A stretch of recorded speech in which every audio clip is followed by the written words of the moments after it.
রাজপথে আমরা নামতে দেব না। যদি কেউ নাম্বার অপচেষ্টা চালায়, আমরা তাদেরকে রাজপথে মোকাবেলা করব ইনশাআল্লাহ।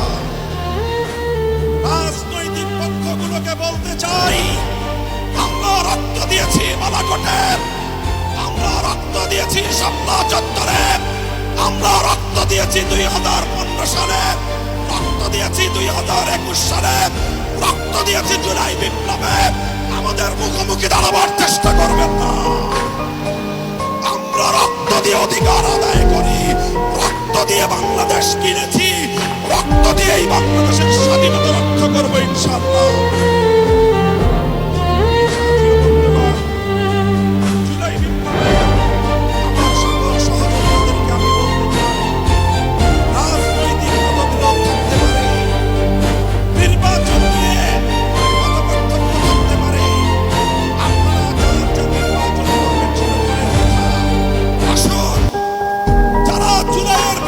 রাজপথে ছিলেন, জুলাই বিপ্লবের সনদের আইনি ভিত্তি কার্যকর করার জন্য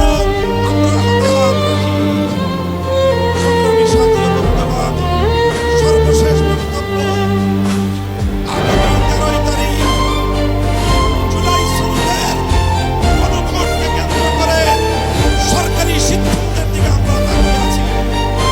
সরকার যদি জনগণের শান্তিপ্রিয় ভাষা বুঝতে ব্যর্থ হয়, আবার বলছি, সরকার যদি 8 দলীয় নেতৃবৃন্দের শান্তিপ্রিয় ভাষা বুঝতে ব্যর্থ হয়, যেই ভাষায় বললে সরকার বুঝবে, আমরা সেই ভাষাই প্রয়োগ করব, সেই কর্মসূচি ঘোষণা করব ইনশাআল্লাহ।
সংসদ নির্বাচনের পূর্বেই গণভোটের মাধ্যমে জুলাই সনদকে চূড়ান্ত আইনি ভিত্তি প্রদান করতে হবে।